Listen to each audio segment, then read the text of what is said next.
All right, 5:59. We hereby call the meeting to order, April 22nd, 2024.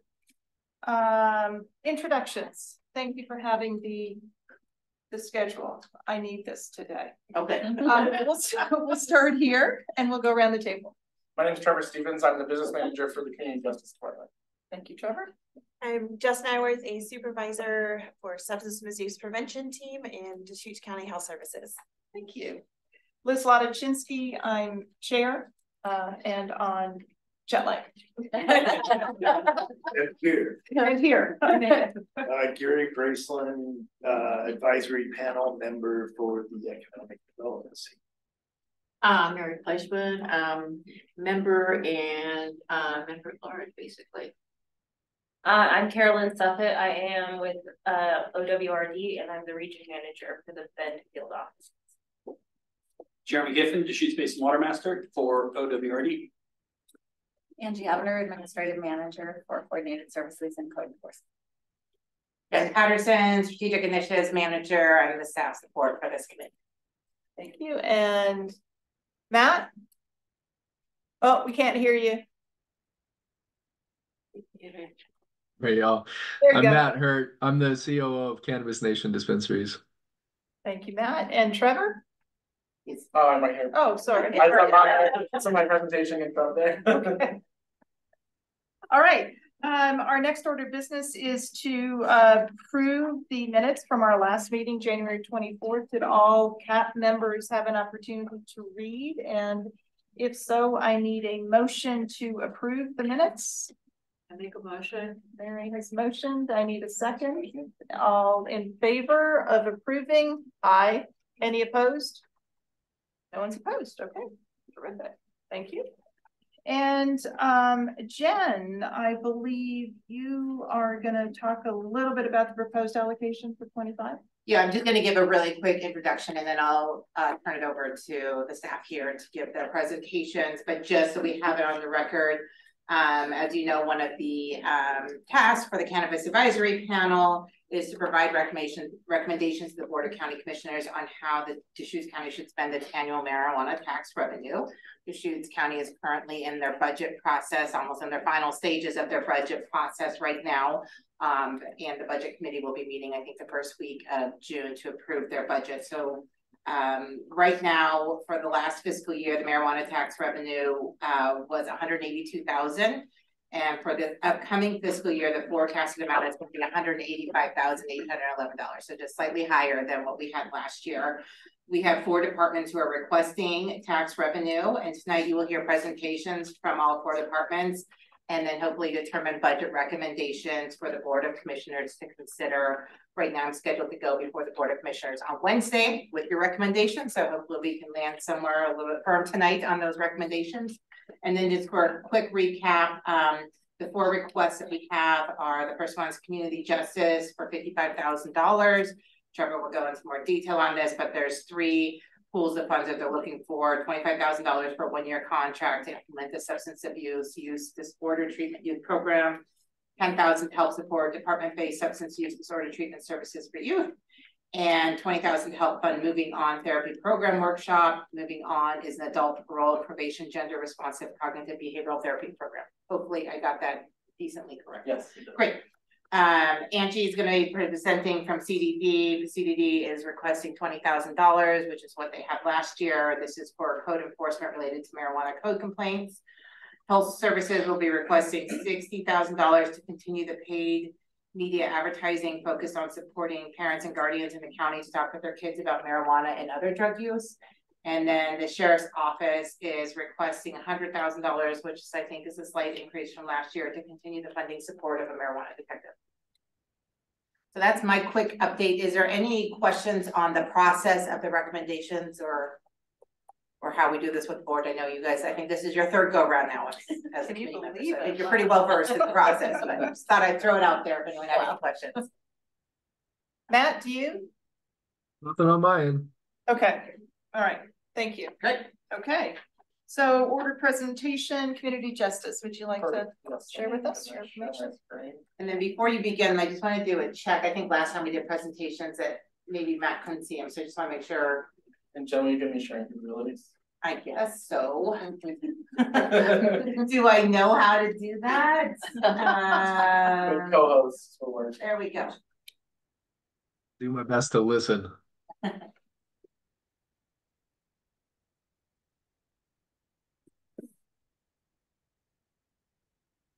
can see it. Perfect, great. Okay, thank you everyone. As I said before, my name is Trevor Stevens. I am the business manager for the Community Justice Department. And I'm sorry if I speak quickly. I was trained as an auctioneer when I was younger, so I'm serious. 100%. I worked as a cattle auctioneer for when I was in high school. So I just generally talk fast as it is, but I'll do my best to go as slow as possible. So I appreciate you guys being here this evening, and I appreciate you considering our request. So just some background on parole and probation and community justice.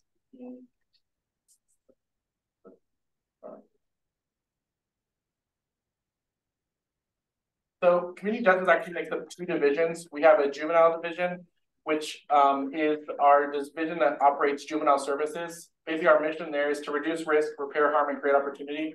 Our juvenile division operates a detention facility, and they provide community-based supervision for youth who are referred to the criminal justice system in Deschutes County. So right now in Deschutes County, we have 238 youth on supervision, and then 55% of these youth, or 23% of them, are referred specifically for drug-related crimes. And I'll go into a little bit more of those details in terms of what that breakdown kind of looks like. But once again, we just thank you for providing funding for the division last year in relation to the substance use disorder treatment. And then looking at our other side, which we didn't make a request last year, but we are making a request this year, is the Adult Parole and Probation Division. Now, our mission there is to protect the public safety, ensure accountability, and promote pro-social behavior change. Now, this side of our house is more about community-based supervision, and it's really focusing on clients who are releasing from prison and those individuals that are on probation. So in lieu of going to prison, they're serving a prison sentence, or in lieu of going to jail, they're serving a probation or a post-prison sentence. We have about 1,000 people in Deschutes County on supervision at any given time. And just to kind of give an overview of kind of what the statutory applications are in terms of what juvenile versus parole and probation. In terms of juvenile, it's actually a county requirement by statute that we provide those services. And in terms of parole and probation, it's actually a state function that they've contracted out for years to the counties to provide. So there's a kind of a difference there. In terms of the ages that is served, on the juvenile side, it's 12 to 17. And then on the parole and probation side, it's 18 plus. Every once in a while, we'll have a youth who is in that 18 plus range that can still fall into the juvenile category, but we're seeing less and less of that. Basically, on the juvenile side, they review and route their referrals through law enforcement to provide informal supervision and services. So meaning there's no court involved. We also provide formal supervision services, which is probation and post-prison supervision. There's cognitive behavioral training and skill building, restitution support, community service crew, behavioral health services, and detention. So it's kind of a wide range of services that they provide from a community justice standpoint in terms of both juvenile and adult services.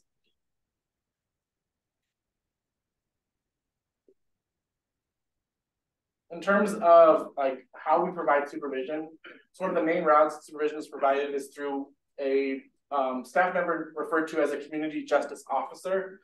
And then on the adult side, it is a parole and probation officer. So a CJO, you kind of think of it as a 3-part, they kind of, we refer to it as a balanced supervision model. And really, it's that law enforcement side, work with a treatment provider, as well as an individual working on skill building. So it's kind of a 3-part series that this role plays. And so non-certified officers are those who work and support individuals on probation and informal supervision. The real goal there is getting them back on track on that behavior change and just ensuring that they comply with and that they follow the conditions of their supervision. And a PO is actually a certified officer, so they do have arresting powers. And those individuals, they're really working on that behavior change, but also balancing that accountability model and ensuring that individuals meet the conditions of their supervision. So the PO with juveniles as well as adults, or just adults? A PO is only with adults, and then a CJO is only with juveniles. Thank you. Yeah. In terms of juvenile community justice, Deschutes County referral data for 2023, we had 766 law enforcement referrals. 140 of those, or 18%, were substance abuse related referrals. And then 71% of those were specifically marijuana offenses that were in those referrals. 69 are alcohol or other drug related. And then 146 youth in 2023 were ordered to obtain a substance abuse evaluation, which 80% of those result in some type of treatment that has been required after that point. So in terms of our requests, we broke them down into priorities just to give just some room in terms of where we would prioritize funding if you're able to provide any for community justice. Our first request is priority 1. It's a request for $25,000. And this is for a contract for a brand new service that we are working to bring to juveniles in Deschutes County. So this program is called, it's First Light Peer Support Services, and it really works to serve 10 to 15 youth at any given time. And what it is it's peer-based mentorship and support. So it's individuals that have been through the criminal justice system, providing a level of support for youth that are on supervision. And research shows that this has really invaluable in terms of having someone understand just what they've experienced. And many of these individuals they had experience in the youth system, so they understand detention, they understand what that looks like.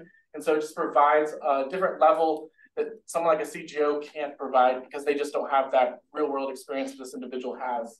And so they really focus on that individualized peer recovery services. And it's really focused on just making sure that these people are connected to the resources they need for that substance abuse. They're engaged in community networks, and they just provide that experience to hopefully help with that behavior change that supports our criminal justice officers in moving steps forward. It also will support our substance use disorder treatment program, and the funds will be used specifically to support recovery mentor staff in that program, as well as working on the program design for that. So it's really individualized peer recovery mentor support is what this contract would last a year, and it would serve at any given time 10 to 15 youth. Are the peers adult peers that have, okay, they're not youth? Yes, because we're not able to do that, but many of the individuals have been through the juvenile system at one point or another. Thank you. Yeah. And then for community justice, juvenile side, our priority 2 request is a request for $10,000. This is for a contracted medical director for our substance use disorder pilot program. So you provided funding back in FY24 to help support the planning of this program. And so right now we're in the process of working with OHA and Pacific Source to be licensed to be able to bill for services. We need some gap funding to help us with that in order to get to that point, because it takes about 6 to 9 months before you're actually able to bill for services. And part of that requirement is to have a contracted medical director. And so for $10,000 for that contract is what that will cost us.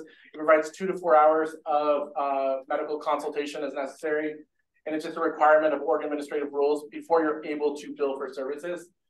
The nice thing about this is once we get to that point where we're able to bill OHP and Pacific Source, we don't anticipate that we will need continued funding for this because the $10,000 will be able to be made up through billing for those services. A question, in our review in the last meeting, you indicated that the funds provided to community justice had not yet been spent. Yeah. Have those now been spent? They'll be spent before the end of the fiscal year. We're just working on the final phases of that implementation for the director who's working on that program. So they will have been spent before the end of the fiscal year. Okay, and this priority to $10,000 is for something different to continue. It's another part of that. It's the part that's required to be able to implement the billing that we work out through that process. Yeah. Thank you. And is that the previous program that was something out of, I don't know, Ohio, or wasn't that that was something? The original training that you provided was UCI's University of Cincinnati, the Corrections Institute is who provides the curriculum for that program. Okay, so this is still part of that program. That will be, so that's literally the curriculum that supports the substance use disorder treatment. So this is the medical director. It's a organ administrative rule requirement to get to that point where you can start billing. You have to have this in place before you can actually start billing. Okay. Yeah. And it's about a 6 to 9 month process, which has been, we just wish it could go faster because it would really help us, but that's a short timeline they said, but we're on track for that 6 to 9 months right now. And then we do have a request on the adult parole and probation side. In Deschutes County, there's about 1,000 people on supervision. 17% of those are identified as women, and then the majority of those, about 80%, were brought to the system with some alcohol or drug related charges. Usually it's either property or just a possession charge. Now with Measure 110, most of the time it's a property that's connected to a possession charge. And then one of the focuses here is gender responsivity. So going kind of more into what that means in terms of parole and probation, research has shown that women enter the justice system, especially parole and probation services or community correction services, from different pathways than we think of men. 80% of the individuals that are on our system are men. So the system itself has been designed in a way to support that 80%. And the research is really showing that there's other ways that women enter this system, and really we need to focus on that. So we have recently launched gender responsive services. So we literally provide gender specific caseloads. We provide gender specific CBT services. So really focusing on those specific pathways for the women entering that system. And so part of this, we're asking for funds to support a contract with the organization. It's called Imperfectly. They're a local organization here in Deschutes County, and they provide basically women in recovery and in reentry specific services to really kind of help support them in their recovery from substance abuse and while they're on probation. They use evidence-based practices and really focus on that behavior chain. They provide anything from financial classes, they provide recovery mentor support, they provide just skills that general treatment programs don't provide. So we're requesting $20,000 to support 32 workshop hours. That'll serve on average probably 15 to 20 women each month. And that will be used as just an additional support to what we're offering as CBT services. It's community-based, and it's actually, they use peer recovery support. So they use individuals who've been through our system. And many times they actually probably have been through Deschutes County specific system. And so they'll utilize those individuals to help these individuals kind of complete their either their treatment, their substance abuse treatment, or help them complete their supervision. So that is our third priority request. And then any questions? Have you worked with First Light before? Yeah, we work with them on our adult side. And how has that gone? It's gone very well. Yeah, we've worked with the individual that runs that program for about 4 years. First Light launched about a year and a half or 2 years ago. And so they have quite an extensive background in just recovery support and recovery mentor. And so it's really nice to have that. They've worked for Best Care, they've worked for Pfeiffer, they used to work for the drug court. The original recovery mentor for Deschutes County Drug Court is actually the individual who is running that program. And so we've had some really good positive, and so we're actually really excited to look at it from the youth level, because actually in Deschutes County, there is very few peer-based recovery services. And so having that, we just think will be invaluable support. The research really shows that it can positively impact youth. And so we're just hopeful that that will be something we can look at. So, yeah. Other questions? How does that intersect with the, I'm kind of confused. So you guys, Cincinnati, whatever, how does this all fit together? The SUD treatment itself is actually drug abuse use disorder treatment. So it's actual treatment. The recovery mentor services is just support to help them through treatment. So a recovery mentor will meet with them outside of treatment. They'll take them to classes and other things that are based in sobriety. So they're like positive pro-social environment for that individual that they wouldn't get anywhere else.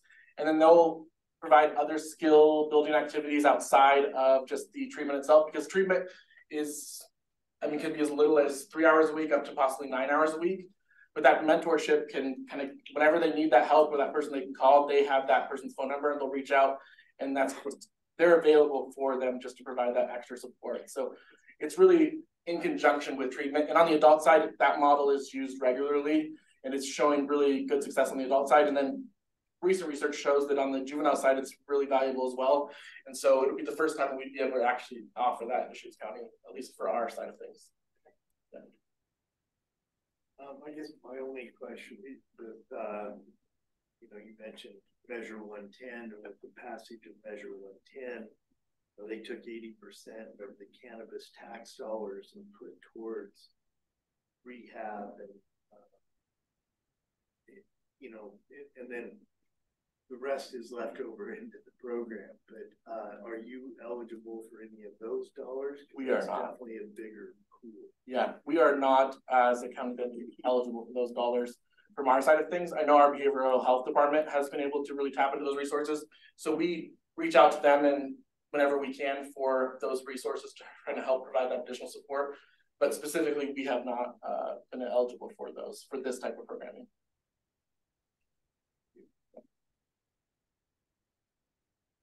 Matt, do you have any questions? No questions from me. Okay. Anything else? Okay. Awesome, thanks everyone. Thank you. Next up is community development. Hi, you guys. Thanks for having me here today. Again, Angie Hopner, Community Development, and the manager for Coordinated Services, which is permit technicians on the permitting side for planning, building, and site, and then code enforcement is what I'm here to really talk about. Code enforcement is so thankful, you guys. Last year you gave us $20,000 for our program. That money was used for staff hours and time. We're again asking for $20,000 this year that will also be used for time and boots on the ground. It allows us to prioritize a partnership with the Sheriff's Department. And so how that works is partner with the Sheriff's Department with Detective Miller. His team will let code enforcement know the day before approximately that they're in need of a partnership. I will prioritize staff. Just so you, for perspective, we've had about 733 cases submitted last fiscal year. Of those, we had about 8 in partnership with the Sheriff's Office. So that money allows us to prioritize that time to go towards the marijuana related cases.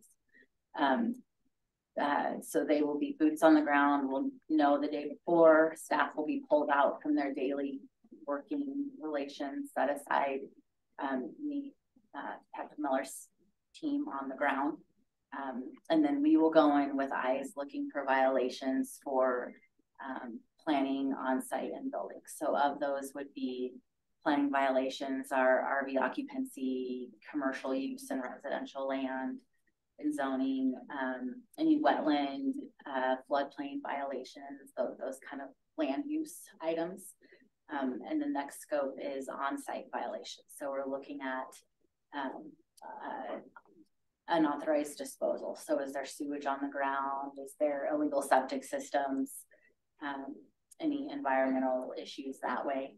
And then our scope then goes to building violations. So lots of illegal electrical installations for safety that we've seen, mechanical installations for venting, lighting, illegally built structures, multiple dwellings, those kinds of violations. From that, what my team does is sometimes we're out there for an hour, sometimes we're out there for a half a day, just depending on complexity.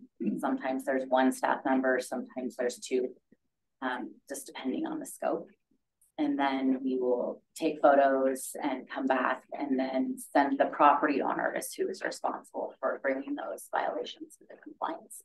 So then code enforcement will send out a pre-enforcement notice to the property owner with documentation and zoning violations that are need to be enforced. Property owners, depending on what it is, can go a couple different ways. If there's sewage on the ground, we would go straight to circuit court for an injunction. So that's one extreme. The other extreme is violations that we can give up to 90 days for correction. Some of them come into compliance quickly and work really well. The other extreme of that is we would go to an administrative hearing, which would be months of coordination with property owner and to bring the violations into compliance. So the funds that we're asking for today really are to allow staff to prioritize these cases for the safety in our community. And so far the partnership with the Sheriff's Office has been amazing. I mean, we've really grown together. I think we've learned from each other. We produce data, extra data if needed, and we were together as recent as last week. So that was a great experience, and I'm just really thankful for the funds that you've given us today. Thank you. Any questions? So of your 733, 8 were police involved. Do you have an idea of how many of those had substance or marijuana on the property? So that the marijuana part was more through taken care of through the sheriff's office. So code enforcement would come in thereafter. So I'm not sure about that. And then I know last year CDD was pulling from reserves. Are we back on track for budget this year? Code enforcement is meeting budget this year. Yeah, thank you for that. And Matt, any questions? Okay. Nothing from me. I guess my main question is, you know, with the landowners that been giving citations, you said some come within compliance quicker than others. You know, I mean, part of the reason I think our original intention with that grant was because of some of the ones out there who weren't coming into compliance. And how do you feel your success rate, or, you know, do you have more teeth in those enforcement? Yeah. So we have revised our program as a whole this last year to allow some more teeth in enforcement. So it allows the process to move more efficient to get to the administrative hearing. We changed the way we communicate with homeowners. We coordinate a lot with legal more now than ever. And so I anticipate all of these cases coming into compliance in short order due to efficiencies we've made to the program, not just for marijuana specific cases, but for code enforcement as a whole. All right. On to the next. We've got health services. Okay. Sorry. Hi, no worries. I think Jen's pulled. Thanks, Jen. Yep, I'll give you the mouse so you can control it. Oh, cool. Matt, can you see that? No, I don't have it on my screen. That's why there's something funky about this particular.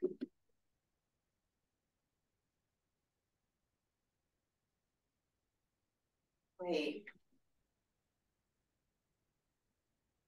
Maybe I don't know how to do it then. Last time for lipstick, Jen, we had to like log into Zoom, open up Zoom, maximize Zoom really quick. And then go to share screen. Yeah. It's like the one in green at the bottom. Thank you. And then click on I can do this one over here. Can you see it now, Matt? Still nothing. Okay, there it goes. Do you see the presentation? Yep. Okay, you just have to remind me after it's over. So we can't see it. Oh, you guys can't see it. You guys are now experiencing my full technological inability. Let's try this again. Got it. Well, now you can see it, but Matt can't see it. Is that right? Matt, can you see it now? I can't. It's very, this particular setup is really challenging. If you are in the Zoom option. How about now, Matt? I can see it. Great. Good job. Good job. Thanks for Jen.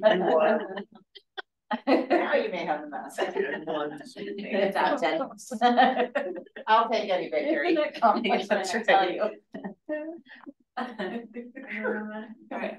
I was gonna put it in presenter mode, but I don't want to just in case. So hi, I'm Jess Nyworth with Health Services. Thank you for having me.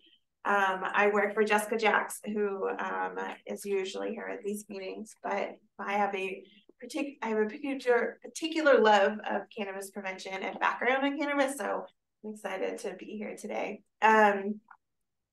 I wanted to start a little bit about what we know works in prevention and cannabis use prevention. This is a kind of a look at the CADCA 7. If you are familiar with prevention, this is a weird term that is bandied about often. It's essentially 7 strategies for creating effective community change. So there's environmental strategies, that's about shaping policy, physical design, enforcement, access and barriers. essentially the things that are in our community that we don't typically notice until there's a problem. Or if you remember smoking in bars, and then there was a policy change, and now you go home and your hair doesn't smell like cigarettes, and you're like, oh, I forgot about this. That's one of our environmental strategies. We also have individual strategies like sharing information, support, and education. So support like to make, say you want to access after school activities, making sure there's transportation, or so young people have support and to get to the activities they enjoy and appreciate, and they have support to do that, or sharing information and education. So we know these are important when it comes to substance misuse prevention. There's a ton of research that talks about these effective strategies. We are fortunate in cannabis in that much of these yellow environmental strategies are actually taken care of from the state and from our city and county about, you know, time, place, manners, when places are open, who can gain access to them, that we don't see in necessarily alcohol or tobacco, but we do see there's a lot of protections and regulations and restrictions around cannabis. And so what happens at the county and city level is we tend to focus more on the individual strategies using community-based approaches. So what we focus on cannabis prevention is social marketing and education. So social marketing is mass marketing for behavior change. And what we want folks to know is essentially we're talking to parents to start a conversation with your child, because there's a lot of research out there that has protective factors that protect young people from risk behaviors, from starting them early, or to making, you know, using their critical thinking skills, and protecting young people from moving into substance misuse or abuse early, or kind of like early in their years, or even later, can turn into kind of disorders. So we talk to parents to say, prevent your kids from starting to use alcohol, cannabis, tobacco, or other substances, is to talk with them early and often. And it may sound simple, but actually those connections, like I said, are a strong protective factor. We've got research in monitoring, so basically just knowing where your kids are, role modeling behaviors, building warm and supportive relationship, parent-child communication, and then awareness of peer relationships. And unless you're having conversations with your kids, it's hard to know a lot of these things, right? So we focus on social marketing and education. So those are specific parent tools, trainings to have effective conversations, community workshops. And last year, utilizing funds from the Cannabis Advisory Panel, we were able to develop 4 social marketing media campaign spots, or PSAs, targeting parents and guardians, encouraging them to have those conversations with their kids, while also directing them to vetted resources and support. Through this, you know, we were able to tap our Shared Future Coalition, which is a group of stakeholders in Deschutes County that helped create and review the PSAs. They're bringing their specific expertise. And we also are stacking these PSAs on other approaches. We know it has to be part of a comprehensive approach. We do some environmental strategies like smoke-free places, school-based education through our Healthy Schools program, or curriculum review, helping protocol change if there's like a substance misuse violation at schools. Instead of doing out-of-school suspension, we roll them back into school to have more connections with adults, and then other family supports. So I'm going to hone in on our social marketing PSAs for a little bit, as this is the bulk of what we've been talking about with the panel here. We were able to launch the Start the Conversation campaign, and the last time I was here, we showed some spots from it and some results from last year. We're hoping to continue the good work that the CAP has been able to fund for our, particularly for our English speakers, speaking audience. So our campaign messages here is that parents are the #1 influence on whether or not a young person chooses to use alcohol, cannabis, or other drugs before the age of 21. And starting the conversation about substance misuse early and keep the lines of communication open during childhood and their teen years is really essential. So we created these 4 spots. to communicate the message. We disseminated across cable, broadcast. We actually had an ad run during the Grammys, if you saw last time, which was really cool. We're on streaming platforms like Tubi, Hulu, Prime. We're in YouTube video pre-rolls, gaming pre-rolls, website banner ads, social media platforms, Facebook and Instagram. And each spot ends with an invitation to visit the Shared Future Coalition's website, which has parent resources on them. And actually last year, because of the funds you granted us, we were able to leverage a partnership with the Oregon Department of Transportation to put out a joint message about prevention of impaired driving, which is actually what this image is from. And they had $10,000 to put toward this PSA, which if you're familiar with marketing campaigns, that is nothing, unfortunately, because these are expensive. But because we already had this platform and this message that existed in a relationship with our media vendor, we were able to co-create this campaign with them and roll it into our existing campaign efforts. Last year, we reached 65,000 households. We had over 2 million impressions of the campaign. We had 97 and 98% video completion rates, which the industry standard is actually around 70. So people really stayed on to watch our videos to completion, which was great. And in this last year, we actually identified a need amongst our Spanish-speaking audiences. We need to further explore some effective communication platforms and messaging for around these prevention topics like cannabis prevention among our Spanish-speaking audiences. We're currently leveraging other grant funding to assess the efficacy of the campaign and reach among our Spanish-speaking parents to improve these materials and engagement with these audiences.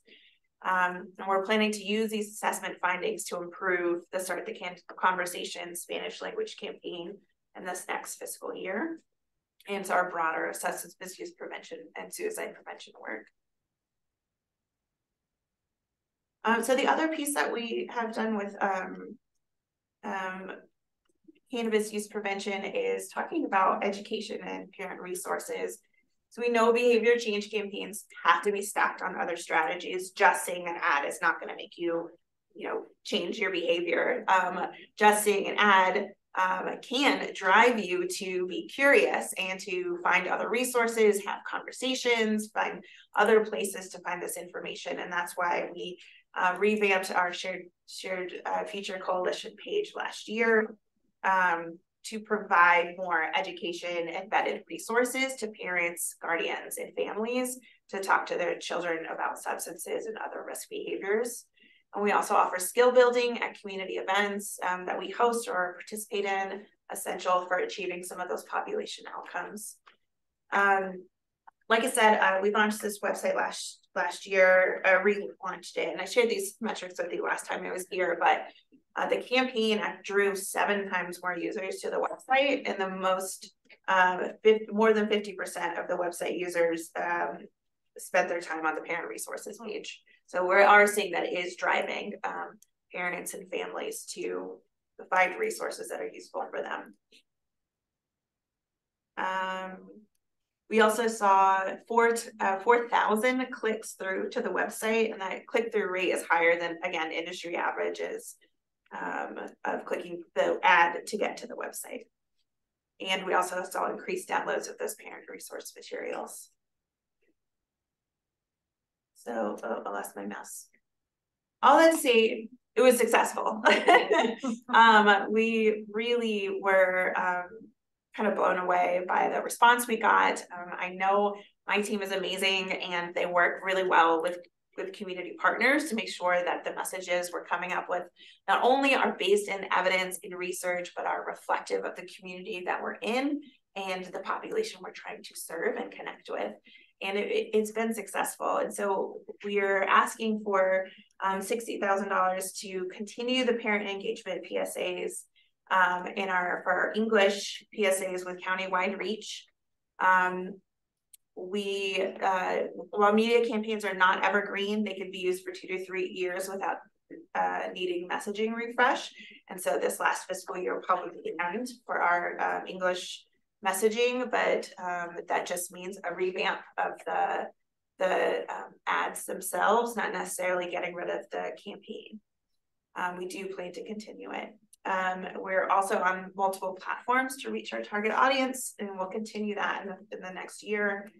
We're also planning to update our Spanish language PSAs. We're in the middle of an assessment right now to see how they're landing with our Spanish speaking audiences and parents and families. Are they resonating? And so we get that information back and are planning to either update, adapt, or if we need a total reshoot because they're just not landing, we will do that for our Spanish speaking audiences.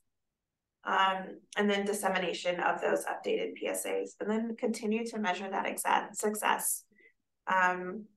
Gathering those key performance indicators it always helps us to better target to our audience and update materials when needed. We will continue to run the website, but that is coming out of other grant funds.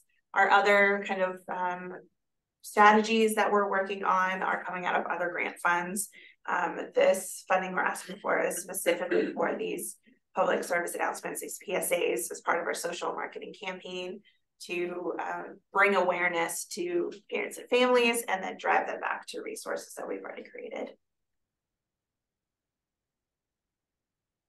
The original development of the PSAs was did you carve out some of the first year funding from the recommendation that the CAB gave to the Board of Commissioners to actually create those? Yes. Okay. Yeah, so one of the CAB is the Shared Future Coalition Advisory Board, and it's funded from federal dollars for representation across 12 sectors in our community. So we've got law enforcement, we've got business members, we've got folks from all like representing all different sectors in our community who we often bring them data of what's going on in our community, what young people are telling us, what our student health survey is reflecting, and they make recommendations about what they think is needed to best meet the needs of our community. And this was one of the initial pushes that said, we need more engagement with parents and we need more not only resources, but awareness that, you know, you don't have to have this big scary drug talk, but actually just starting conversations with your kids opens up the door of communication ongoing, whether you're talking about cannabis or you're talking about sex, and that you're using the same skills for all of those conversations. So we were really fortunate that we have this coalition to help us make these choices and in an informed way to reflect our community. And then the CAP was able to give us funding to actually make it happen. And I'm wondering, is there a way, which, you know, with the school board website or whatever, is there a way to somehow have some of those resources put on there? So when parents are checking on stuff with schools in general, because maybe they're not watching television or listening to the radio or whatever, yeah, to add that component to it. Yeah, we're not on the school board site, but we do, because of our connection with the Healthy Schools program, which is they have 50% funded from the county, 50% actually funded from Ben Lapine schools, to have public health professionals in all the middle school and high schools in the county. Because of that relationship, we actually have parent newsletter articles and conversations, links and events that go out. We host parent events. We've hosted a parent event related to another topic, but in each high school in Ben Lapine schools this school year, with resources that include resources for this and the marijuana talk kit, which is often what comes through these conversation tips and tools. So I think it could be useful to talk to the school board, but we certainly are reaching parents through the school network. That and your timing is perfect because right now there's been this big push for Oregon for non-smoking.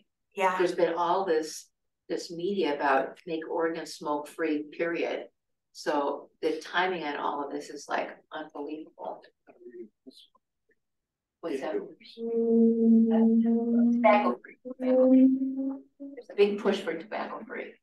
make Oregon tobacco free. Yeah.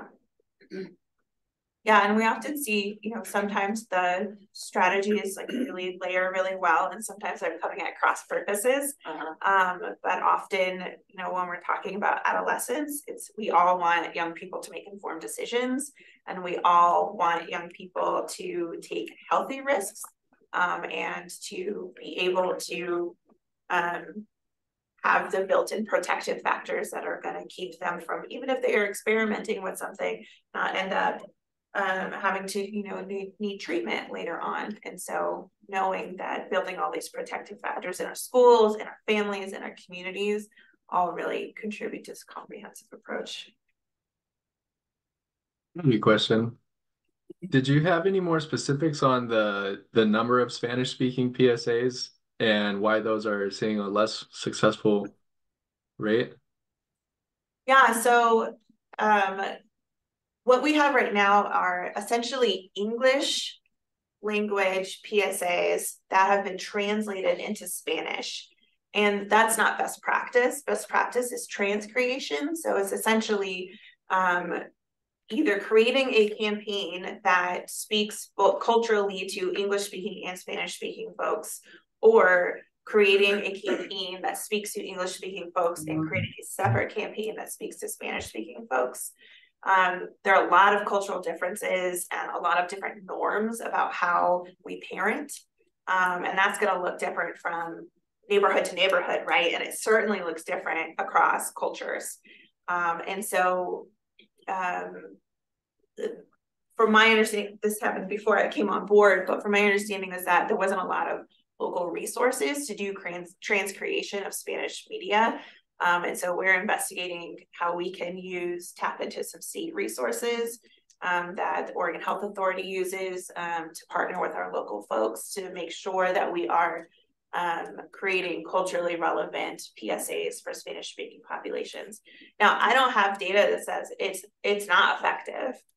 We just know this is not best practice. And that's why we're doing the assessment now to see, okay, we created these campaigns, are they effective with your community? And getting the results back probably the end of mid-July. Thank you. Andrew, did you have a question? Well, in the information and in what you presented, it says that you use several different media platforms. I'm assuming, as you mentioned, TV, radio, social media. Which one of those outlets is your highest cost? Well, typically TV is the highest cost, but because we are a government agency, government agencies and nonprofits get, like, for every, 3 ads they run, they give us 1 free. So it ends up being not as expensive than typically what most TV buys would be. It is one of the smallest, actually, slivers of where we put our funding. It does get the most impressions, but it has limited time when we're speaking to parents. So we actually get the most bang for our buck out of Facebook. So we see, I don't know what it is with Deschutes County, but Deschutes County loves Facebook. We have our platform engagement on Facebook through our Facebook ads and banner ads is higher, way higher than industry average.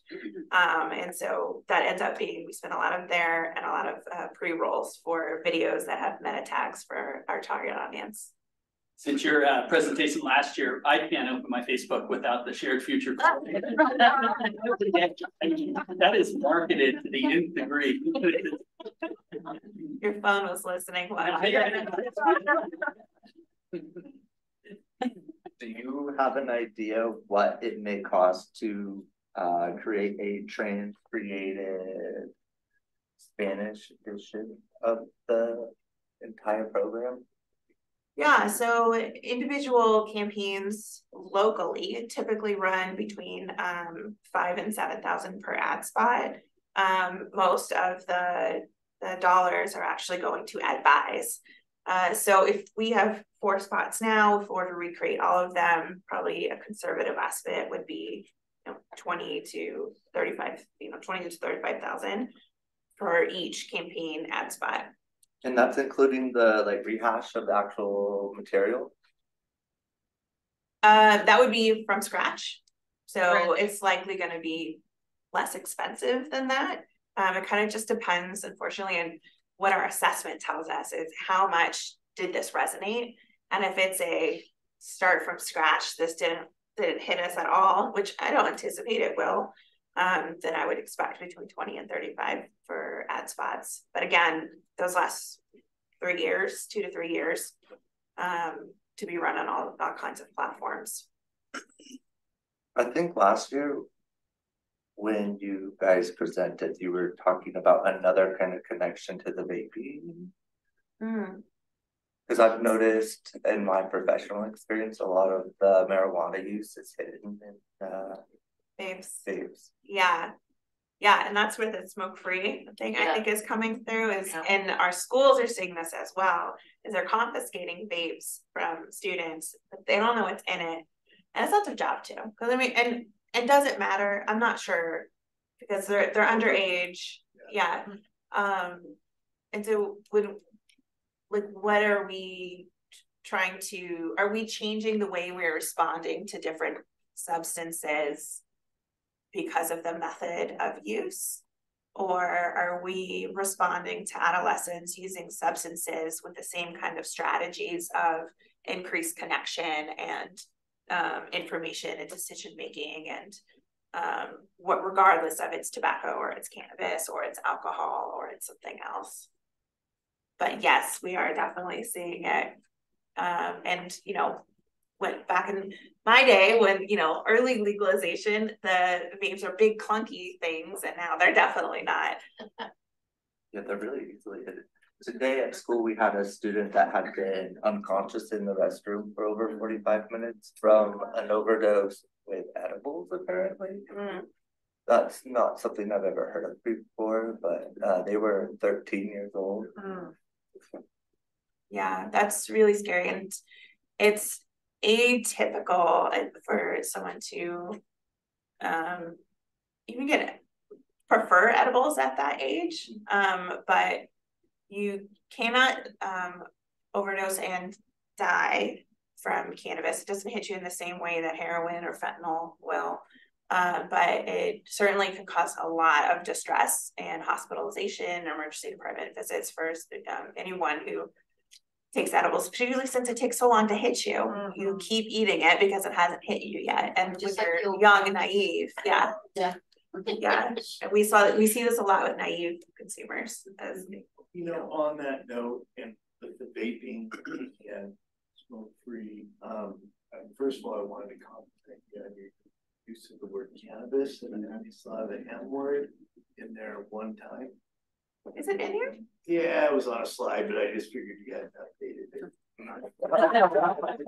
Oh, it's on an image. Yeah. I can't delete that one. But you use the cannabis word, which I think, is more appropriate nowadays, especially, as you pointed out, the yellow circles on top of the one slide that, the cannabis industry's done a better job of physical space design and barriers to entry than maybe even the alcohol industry.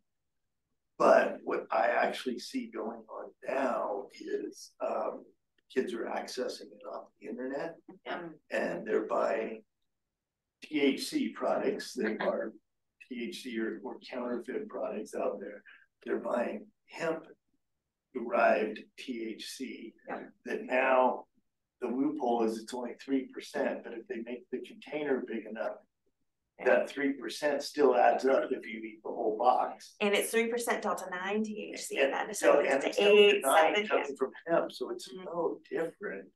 And the Delta-8 thing going on, which people are having some adverse effects with the Delta-8. So in education, I think language is very important, and using the cannabis term rather than marijuana, because now we're seeing it's not just, as you pointed out, the THC cannabis industry.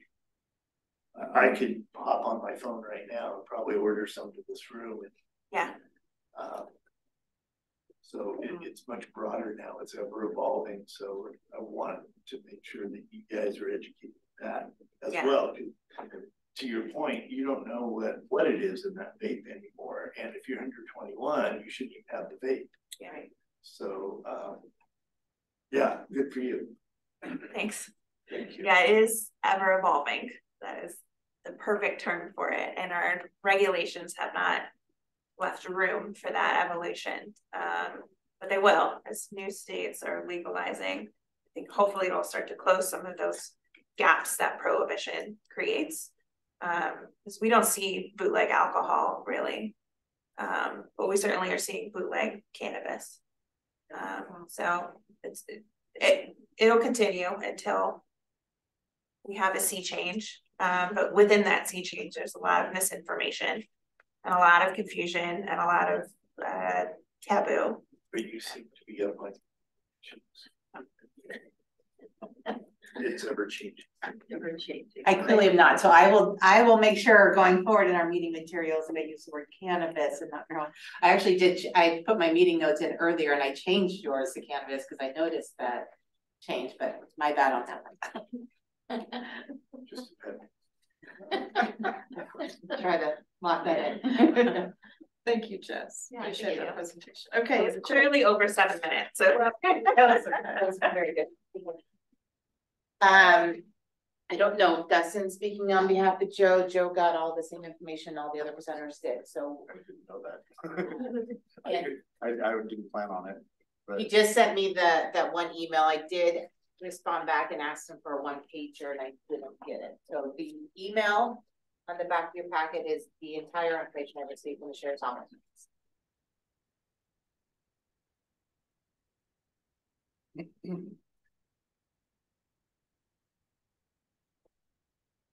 was he supposed to be coming? he was. He didn't respond either way, but I sent all departments got the exact same form of communication for tonight. Yeah, I can't really speak to it because he does more finance stuff. I do know that we applied for another additional grant through CJC, and we were told that we were granted that grant, but we weren't told how much. So we might have, they're gonna sit down, we're gonna actually figure out how much money that we actually are going to get in that grant. It's helping to do some other things as far as some, a lot of it's training. We bring in new people on, making sure we get people trained up on doing the job. So we have training, we end up buying another dump trailer, just equipment, different things like that we've ended up using that money for. So, but as far as this goes, like he said, because there was a little bit of an increase, we could use a little bit more for the one position. We still have me, Tony, we're actually tapping in and using an investigator through the DA's office. I think some of you guys might have met him. Jake Chandler came to one of these meetings.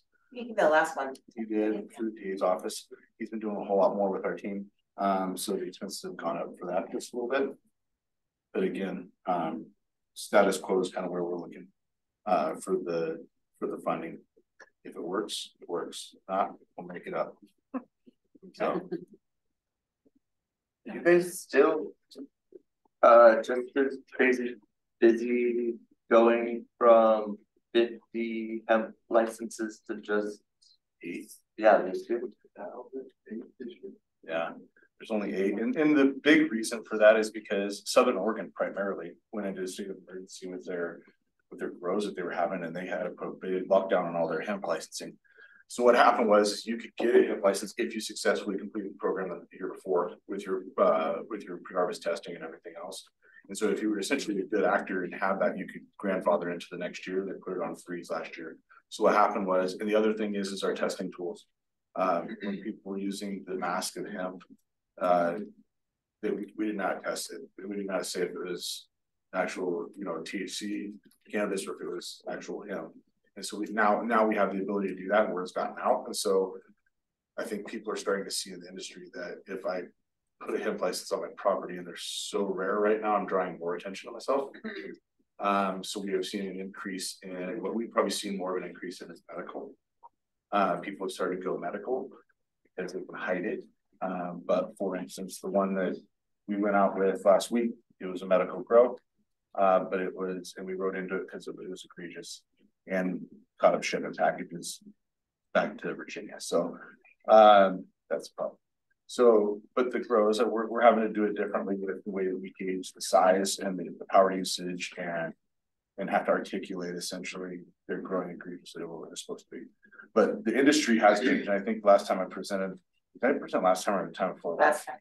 Yeah, the industry has changed and slowed down a little bit, but we aren't getting as much of the hemp style hoop house style grows. Inside. Yes. Yes. So because it moved inside, it is harder to find. We're restricted by certain investigative techniques we can use. But we're still seeing them. We're still hitting them, we're still seeing them, there's still a lot out there. But like I mentioned in the last meeting, it's kind of what we want. Like we are starting to hit our objective. Things are slowing down. We're not getting as much of an influence as we were before, but there'll always be the job. You mentioned legalizing across the states. What we're seeing is that a lot of these places that are shipping actually have legalized, but they haven't set in any kind of groundwork or laws to how to implement it. So for instance, in Virginia, you can possess, you can't buy, and you can't grow. So like, there's no implementation, right? So but we have people that will have the demand. And so still we are shipping, I say we, Oregon is shipping to these states that are not necessarily legal. So it will change if they do legalize it across the board. There will always be a black market. It may not be as big. It may make things a lot easier, but there will always be a black market. Like smaller gray market, right? Yeah, yes, absolutely. And like you said, prohibition, like people aren't really doing their own, people brew their own beer or stuff like that. It's not big. They're not doing it for money making. So I'm curious to see how it continues to go and change, but we're seeing a lot more just indoor stuff. So the industry's changing. But I think I'd like to excuse our guest speakers. Thank you very much for coming and presenting and sharing your ideas with us. Appreciate it. Thank you.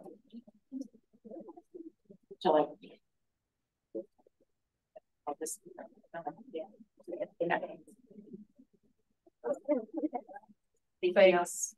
Thank you. You guys want food to go? We have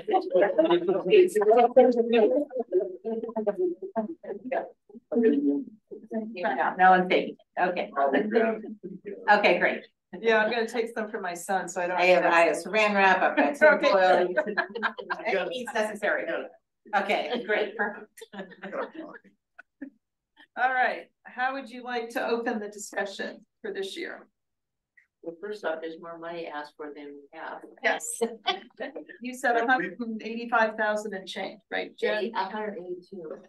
That was last year. This year's 185. 185. Okay. It's approximation, but that's what Right. the forecast is. And the total Is 235. 235.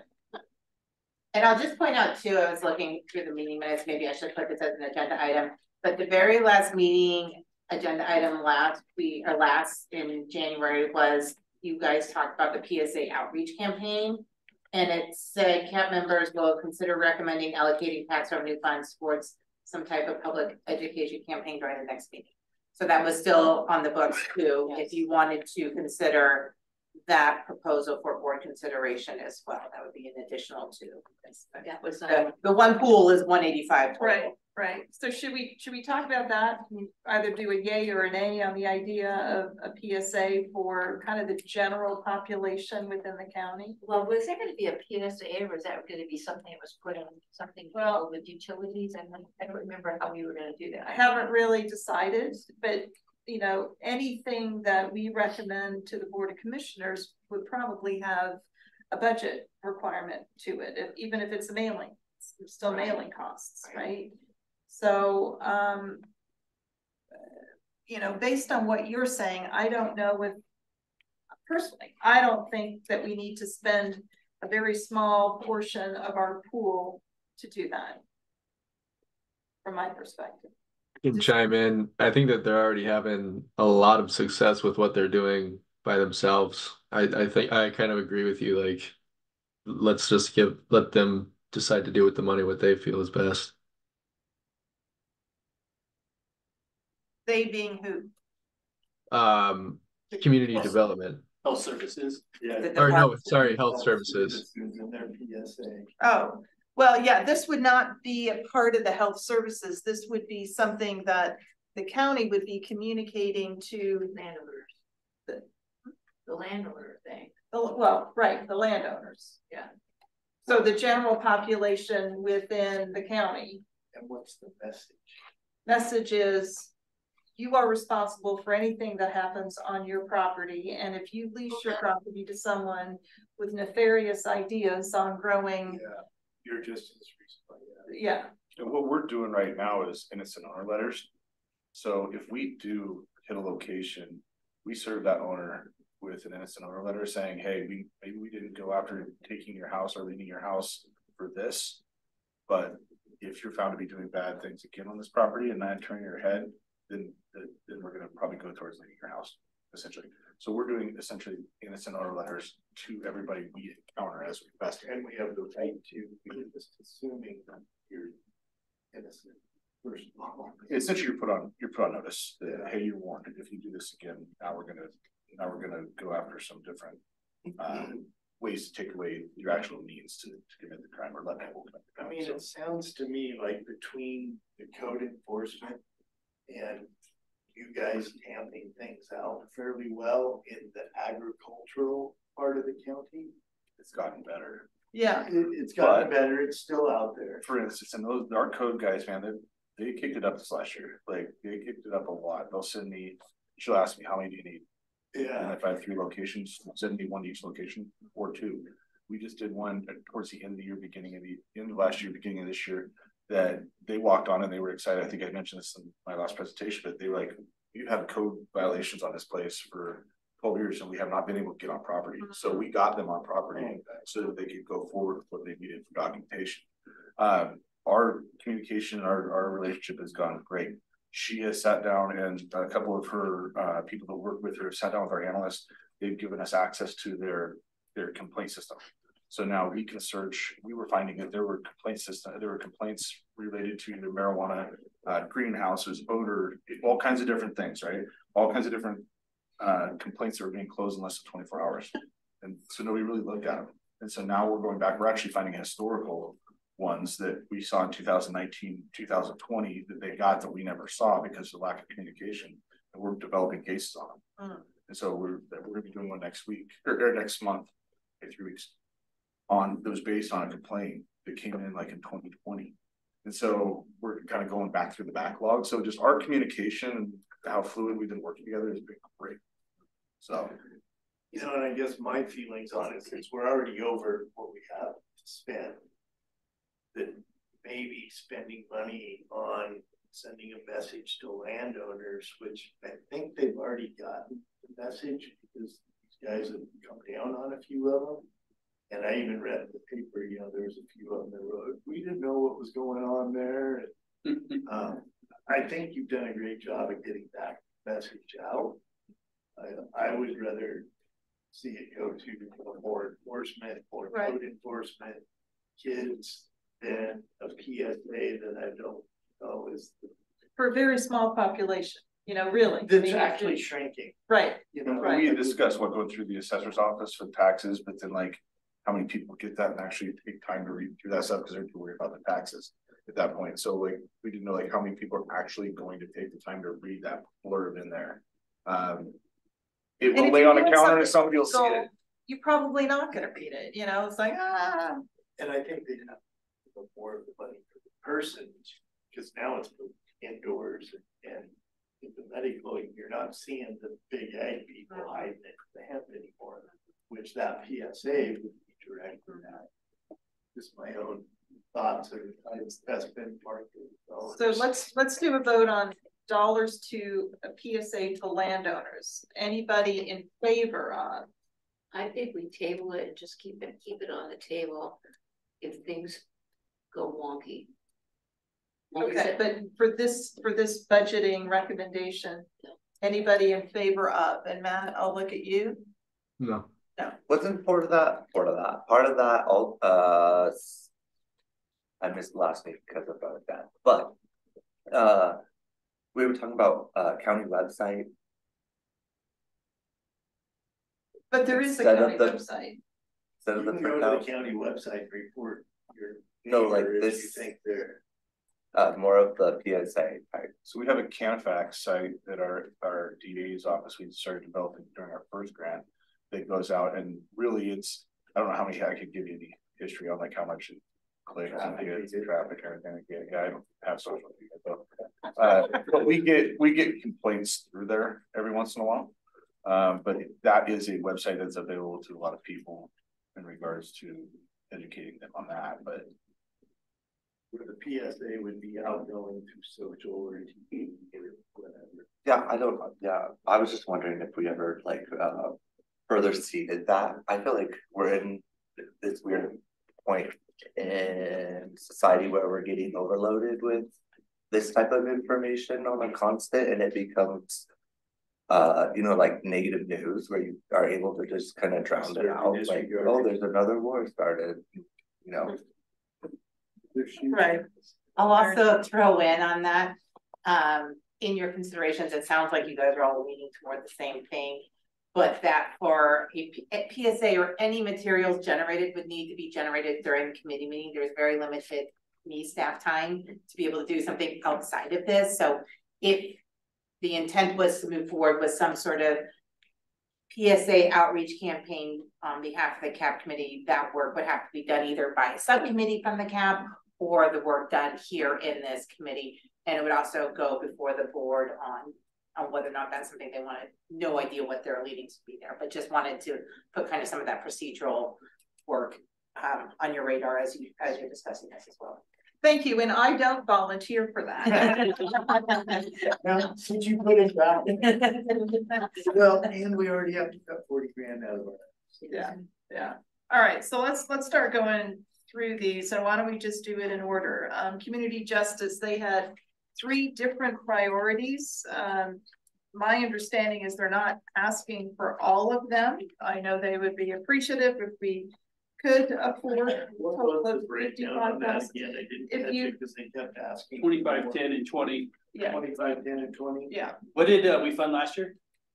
20. I think it was 20. Yeah, I think it was 20. And how short are we from covering all the requests? Well, so we have 185 and all the requests today are 235. Gotcha. Yeah. I think they were also, I think community justice, I'm just pulling up now, also requested more last time and got Less. cut. Yeah. I'm just pulling up that meeting minutes real quick. Thank you. They requested last time. That was the weird training thing, right? Yeah, that was. They just requested 25,000 last time. We only cut it by. Specifically for that University of Cincinnati training. And didn't they say that essentially that training was gonna train very few people to be fairly ineffective is what it sounded like. The presentation sounded like to me, if I recall. Yeah.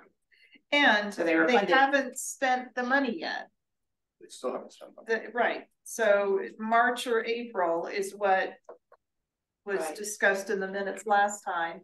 And when I asked him, have you spent the money now? Because now we're in 3rd week of April. He's like, oh, well, soon. We're going to spend it soon. So I'm a little concerned Very good. about awarding more. When I look It's at almost like they should wait till next cycle to ask for that because it takes so long. right. Well, and this first light is different. It's different than the original proposed thing that they're going to train people. And that's why I was very confused because this is a whole different kind of program than when they initially were going to train people to do something. Well, but priority 2 on their page is the continuation of the training pilot that we funded them last time. Okay, which still hasn't started. Which hasn't started. Okay. And the $10,000 for priority 2 was to go for a contracted medical director that they need in order to get the money from another part of the state. To build insurance. Yeah. wonder what they're missing, like what component they're missing in order to be eligible for this 110 money. Because it kind of sounds like the things that they're trying to implement should qualify. That's what I would think. That's why I asked that question. Yeah. Because there's hundreds of millions of dollars in the 110 fund. And did we get did we ever get an answer with the bill that the governor signed that's bringing back criminalization of controlled Yes, it's substances? going to into effect in September. So it goes into effect September 1, yeah. But But as far as the finances and money money, hasn't been touched. I know, was there gonna be any redirect? This is my question.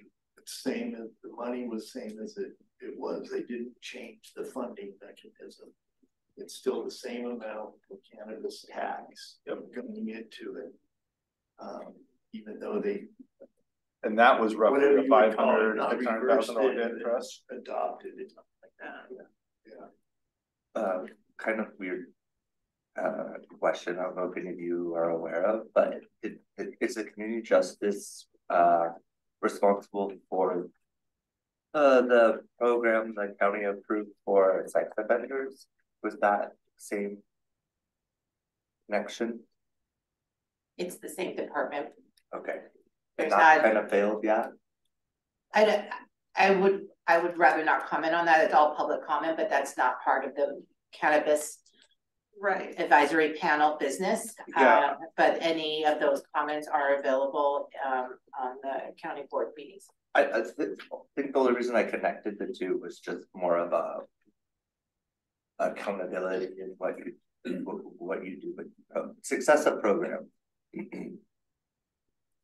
So if I can offer my opinion on their three priorities, I don't think priority 3 has a tight enough alignment to what our mission is.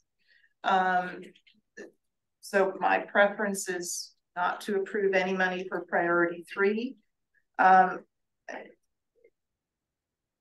Priority 1, since they've already done some work with First Light, to direct $25,000 to that seems very expensive for yet another pilot program, an initial 1-year contract.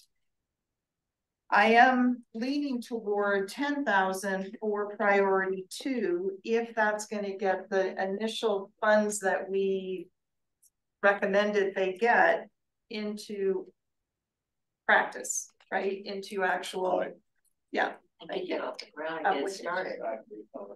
Really? Oh, there you Sorry, go. I missed that. What did you say about the priority? I got the priority 3 and priority 2. What did you say about priority 4? Priority 1, it's another first time launch program, initial 1-year contract. I don't think the fund should continue to go for brand new initiatives. I'd rather see something get in place and continue to be a success, much like we're seeing from the behavioral health department. You know, they're getting results. We haven't seen any results yet from community justice. My own personal opinion. I agree with you. I would rather see them finish the projects they've already started with more funding than start another project. And my only concern with that is that they still haven't spent the money we gave them last time. Even though that was year 25, this is only 10 to actually get that program going. And you know, they came in with 3 asks, and actually you only give them 1 that doesn't work out. They do.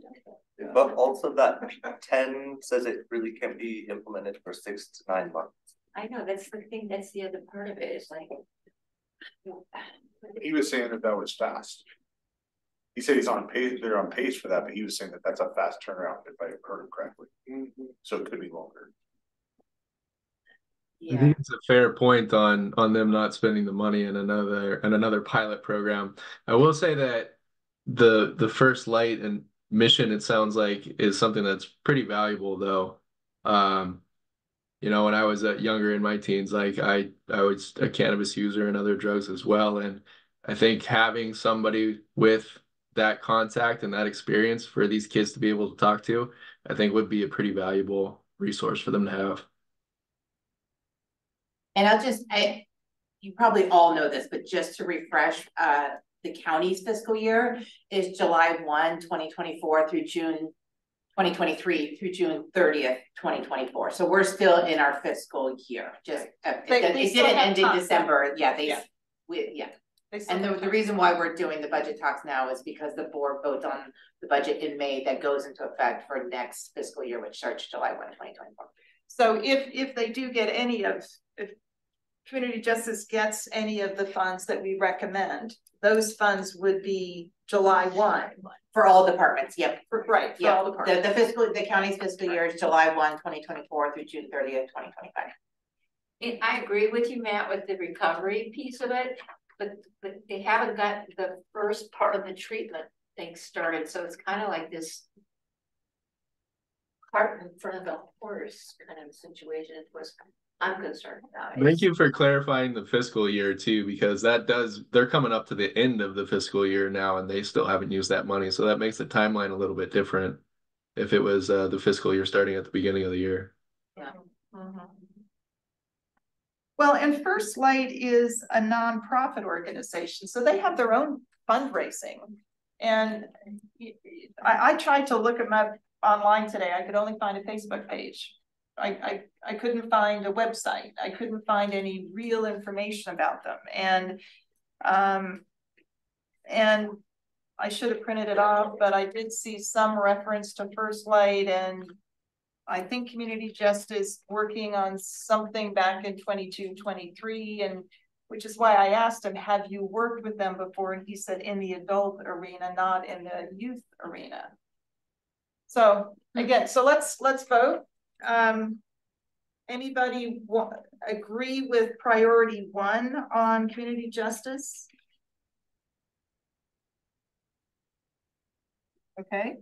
Anyone agree with priority 2 on Community Justice? That breakdown to, because that was a presentation where it was 2 to 4 hours a month for a year for $10,000. Was that the proposal? That was number 3. That was number 3. That was to get the medical officer on contract so they could do the insurance billing. No, that was priority 2. Oh, was it? I thought it was 3. I just thought that was awfully pricey for bang for your buck. Potentially you get 24 hours for, and I think the price was $10,000.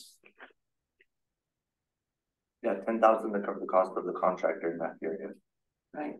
And the caveat there is though they're required by Oregon law that they have to have that in order to keep their billing. And like he said, once it's up and running, they'll start recouping their costs in the way they bill. So that it would be like a one-time startup fee, essentially is the way it sounded to me. So they're using these funds to bridge to the other funds. The insurance. So I'll ask again, just with your clarification on that. I'm glad you asked the question. Priority 2, anybody agreeing with priority 2 and directing? And I'm not saying this is a final decision. I'm just trying to weed through all 3 priorities from this department. Priority 2, I'm going to say 2, 3, 4. Okay.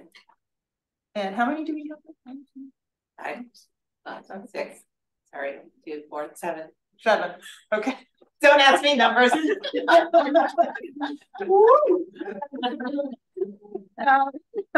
Priority 3, the adult parole and probation program for clients who identify as women. Anybody interested in directing any funds toward that? This is not a decision to yes or no, but anyone passionate about that one? No. Okay. So I kind of have a question though. So we're doing priority 1, 2, and 3. But the reality is they'll get a check in the end. And if they want to put it towards 2, they'll put it towards 2 and put it towards 3.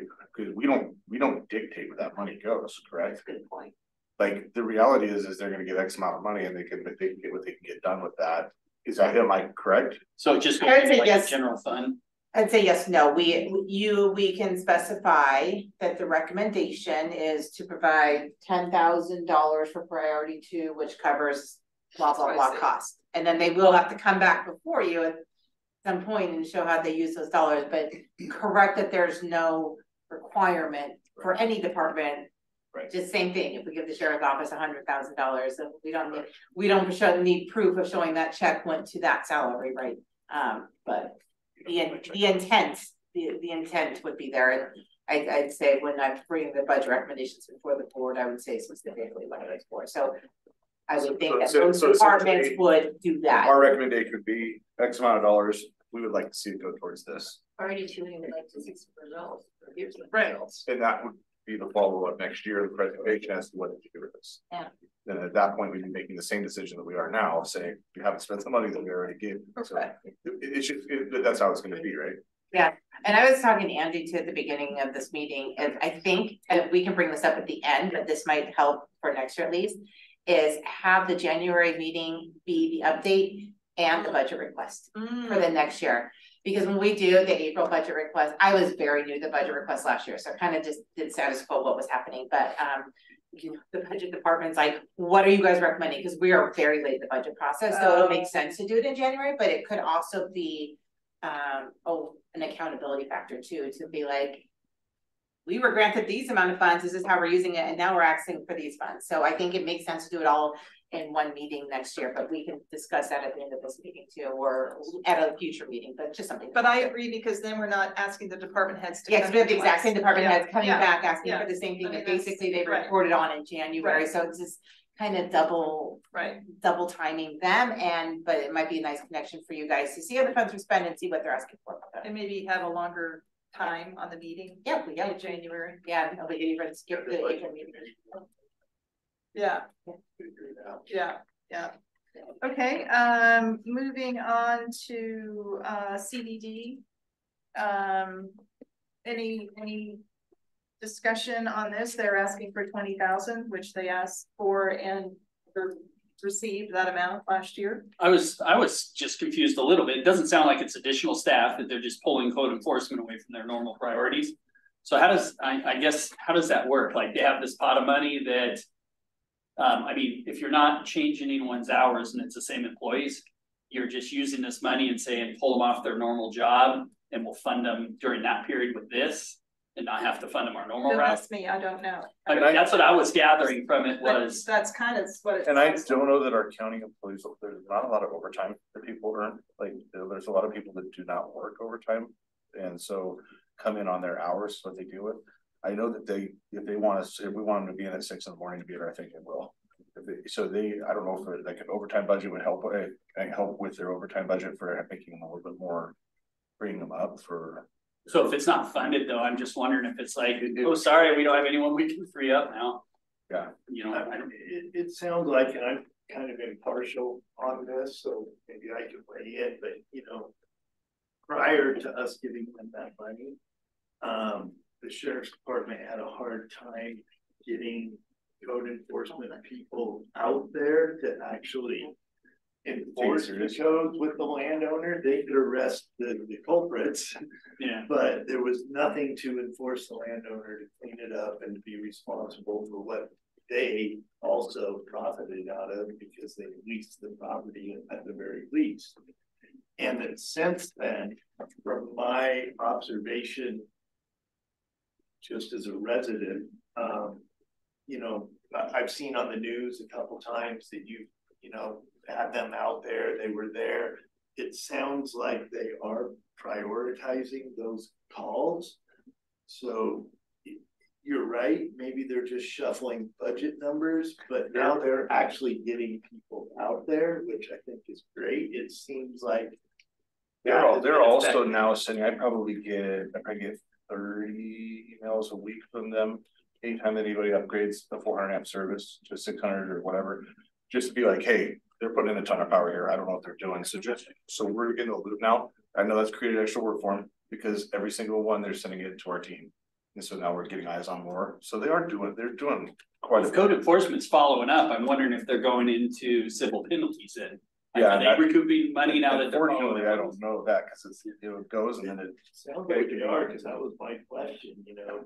Yeah. Before they were always like, oh, we can cite them, but they don't do anything. And for her to say she expects them all to come in compliance or pay the fine, to me that was amazing to hear. And a lot of it's compliance. It wasn't too, right? It's get your permits for your mechanical permits, come out, have us make sure that it's safe. So they're taking the safety factor out of a lot of it, is what we're saying. Is when she says they're coming in within compliance, it's because they're getting everything inspected. where they gotta strip the sheetrock so you can see the electrical, which they do. They're coming into compliance so we have a safer community, I guess, is a lot of what they're doing. It seems like pretty good bang for your buck. I mean, if you've got county employees on someone, that's pretty serious, you know, as opposed to a PSA or something. I mean, you're. That is a stronger message, I think, to be right there looking at a person going, look, this is unsafe. Yeah, and that goes through, ripples through the community too. Yeah. Joe got busted over there. Yeah. What happened? Oh man, he's going under. They really hit him. I mean, for the 20K we gave, they seem to have, Well, and I'm glad it's no longer going to garbage cleanup, because I think the first year that's where it went for CBD, you know, and I don't see a problem with that, right? Because that Why are should we be. paying for their Yeah. money they made? Yeah, and then we switched it to enforcement. Right. It sounds like they've really They stepped up their game. stepped up the game and worked well with it. I don't necessarily think that 20,000 made that a huge leap. Because It didn't pay for the budget to his point, but it got their attention. they had to restructure anyway because of such a gap in income anyway. For funding wise, with reserves and a lot of that is permit based and building was down and you know just a trickle. But I've noticed reduced staff time, reduced office hours as a whole in that department, just for personal experience, and then also through code enforcement. For the personal matter, we did go to court, and there were no penalties or fee cost savings for the county in that manner. So You say like to recoup. to recoup, yeah. I think that they've done a really good job of cleaning everything up and making everything more efficient. And I think the 20,000 may have been a tiny blip on that. It's kind of what I was trying to go from there. But if they gave you access to that tool with complaints, then you can kind of go off using that to start an investigation or look for ways to access a property. So I don't know that it's going to make a substantial impact as a whole when you're talking about a multi-thousand, $100,000 program anyway. I mean, the one nice thing about large sections of government like CDD is if they're hurting, there's money the county can make available to help supplement and in reserve overall. You know, it's not a make or break is what I'm trying to say. I'm not following. Are you in favor of their 20,000 or? I'm just saying that I don't think it's gonna make a huge impact. So I am indifferent on that 20,000. Okay. But I don't think it's going to make as much of an impact as the 60,000 is, you know, for the next program. Okay. In the grand scheme of things. Okay. With word vomit added, you know. Okay. Okay. All right. Any other comments or discussion on the CDD? Matt, do you have anything you'd like to offer? No, I think everybody said everything that I was thinking. Okay. Okay. All right. So now we are in the prevention and health promotion program. Well,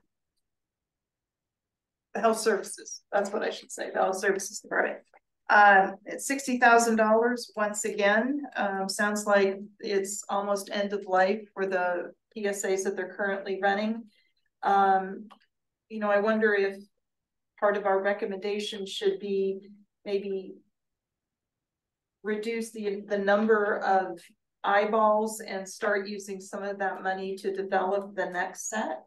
I don't know. But I do think trying to avoid getting adults into trouble and using the Measure 110 funds to try and get them out of trouble, it's better to start at the youth age, you know. Those numbers were pretty high. Exposure to that was the same right slide. She was talking about that. Yeah, it is pretty high for the exposure to marijuana. Specifically is what I thought was pretty high. Well, and I mean, I agree that I mean, that's probably our money. that is that youth education and parents learning how to speak to their children. I mean, that's your most valuable tool in this whole process. Right.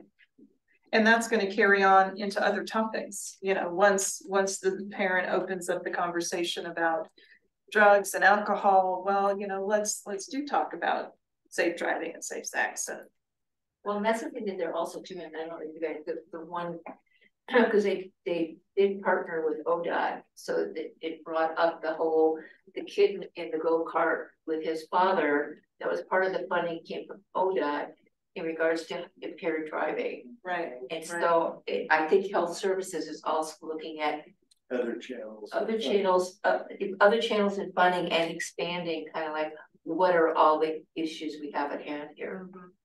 Yeah. Out of all the asks, is this the only one that provides PSA? Yes. Yes. Yeah. Yeah. And so when you look at the big budget, if we're only putting this much towards PSA, that doesn't seem excessive to me. Right. And like I said before, my social media is flooded with it. I don't know if they're listening on my phone, but that I see that ad every day. So exposure is out there.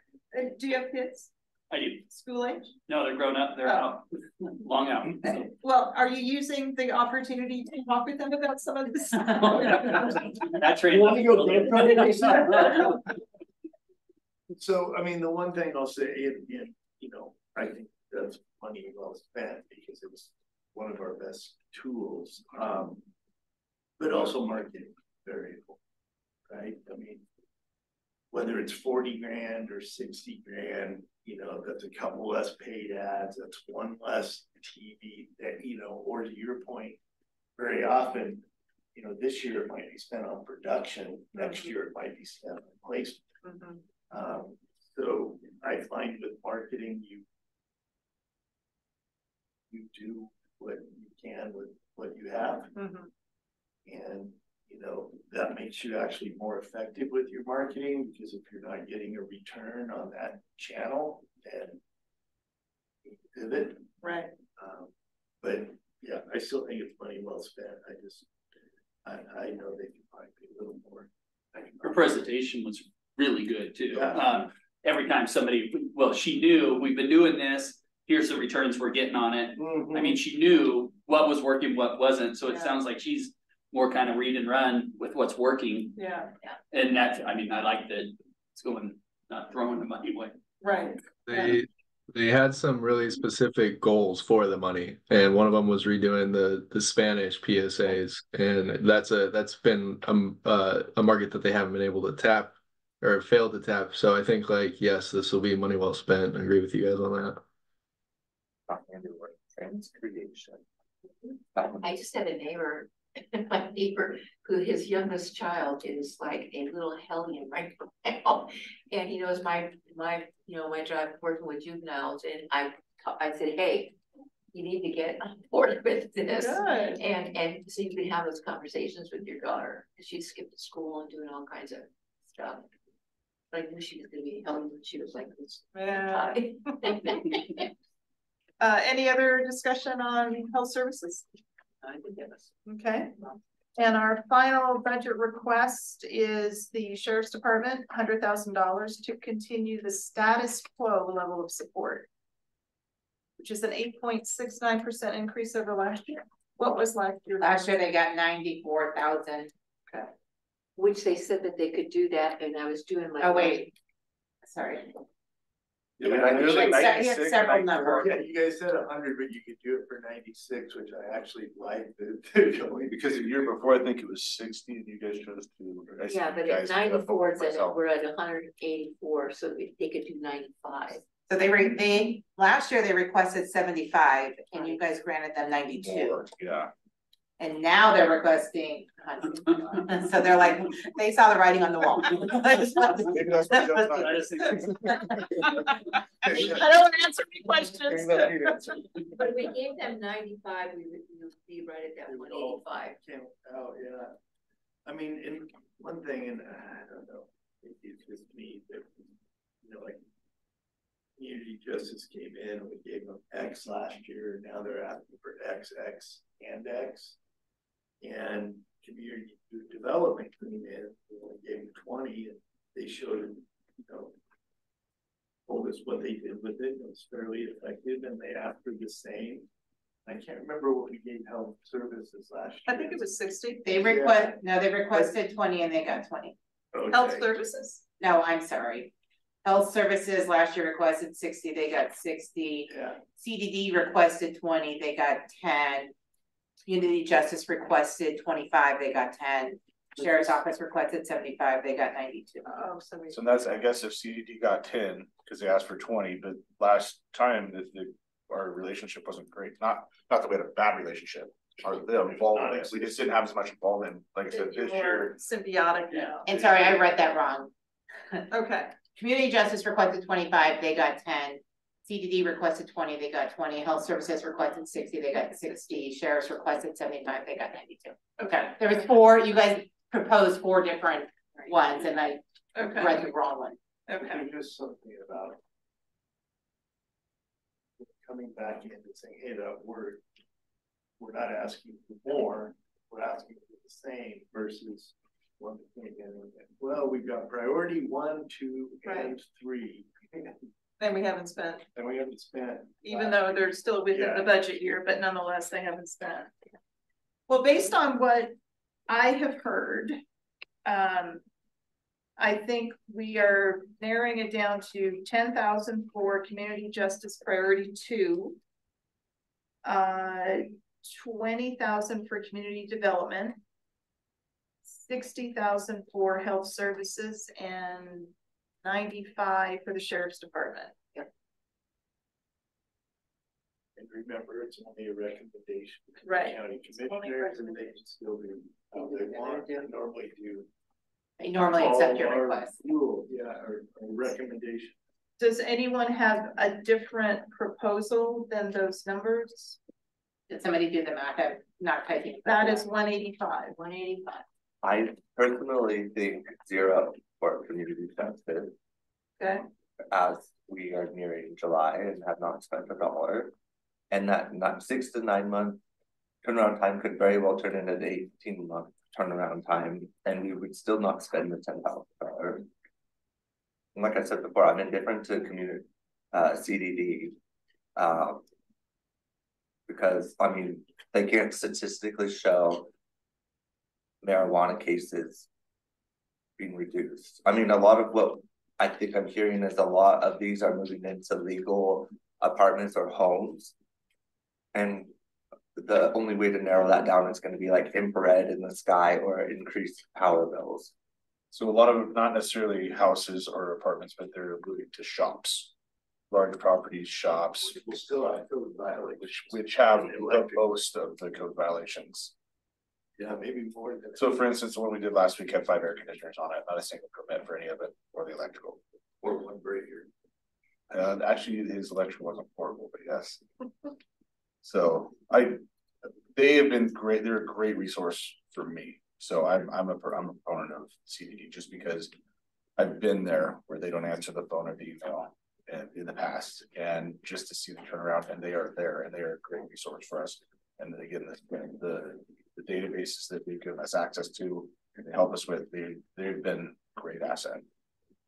But that's just my one opinion. So okay, so we have an alternate recommendation from Andrew, which is 0 community justice, 20 to. Yeah, I'm good with 20 still. Okay, I'm just trying to CDD. mentally. And where would you put the 10 that? I would either do the sheriff's full amount or have a potential reserve for backup. Pretty sure. Use it or lose it, I think, right? Yeah. I mean, The money needs to be, the departments need to account for it in their budget requests. You know, budgets have been, it's stressful for all the departments. right. I We mean, don't really have a resource to just Sit on money. sit on money. So we I'm can not sure, I don't want to speak for the board, but money is very tight this year. And I'm not sure the board is looking to not spend money that is available and is designated to be spent for purposes. right. Okay. But I can take that recommendation. I'm not speaking before the board. I'm just in discussions I've heard. Okay. Okay. So I think what she's saying is that if we gave the sheriff the full $100, we'd have $5,000, but probably a loss somewhere. If we didn't do. Maybe we give them 5. Good. Well, recommend that they be given 5 for their medical person. Okay, let's take a vote.